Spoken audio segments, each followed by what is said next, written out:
The city of Sunderland will soon have two of the country's top sporting facilities. The Stadium of Light is already established as one of the best football grounds, having staged England internationals, and is almost certain to be used if the World Cup comes here in 2018. Rapidly taking shape next to the stadium is the £19.8 million Aquatic and Wellness Centre being built for Sunderland City Council, which will house the North East's first Olympic-sized swimming pool. Well, it's first and foremost a community facility, so the elite or talented swimmers, as we refer to them, will be able to come during sessions, during the week, but principally in a community facility. Football grounds are almost like the cathedrals of our age, whether we like it or not. They become the landmarks that dominate any city, and quite rightly, people in the cities have got a lot of pride in them. So it was a very delicate balance in that the pool had to be big enough and dramatic enough to stand its ground next to the stadium, but that the stadium ultimately had to be the dominant feature, and it was a difficult balancing act.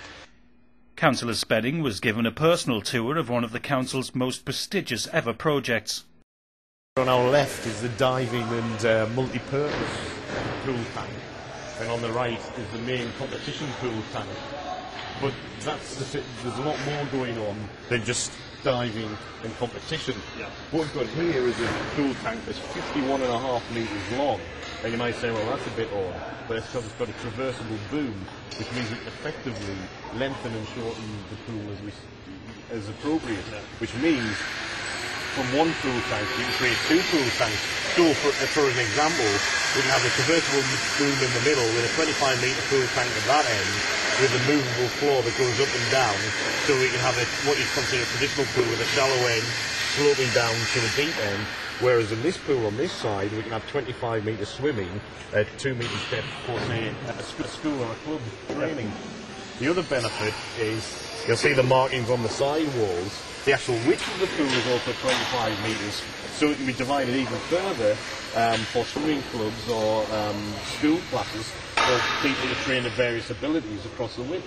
Then you've got almost an aerodynamic profile that helps with the air handling, the comfort conditions of the space.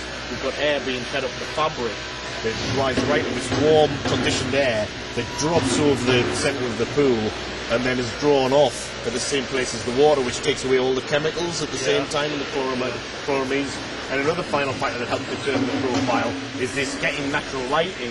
You can see natural light comes in beyond this lighting baffle. Natural light's actually spilling over the sides, and natural light's coming in from the windows. We're avoiding any specular reflection and reflections on the pool, which can affect swimming safety. I'd use that American word awesome. It's a fantastic site. It's obviously something I've never ever seen before in the construction stages, but just to come and have a look is really an experience. Well, it's going to be the biggest facility between Leeds and Edinburgh, so therefore it's very important for the region. But not only for the region, but for the city, because it will be a venue for people to come and enjoy swimming and physical exercise. The new pool also has a lot of green factor. All timber used is from sustainable sources, and there are some other unique features.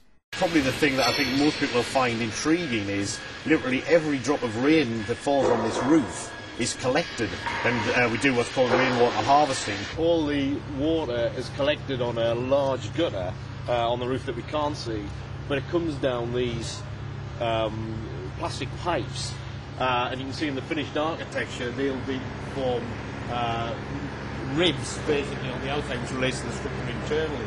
Then the pipe feeds down this plinth into the ground. All the pipes are collected together under the ground. They go round to the plant room side into a big tank underground. Then the water's taken out of that into the louvered area there, which the plant room's behind, and through the filter vessels before it goes into the pool. This superb new facility, which has already been earmarked as a training base for Olympic swimmers in 2012, will be completed next year.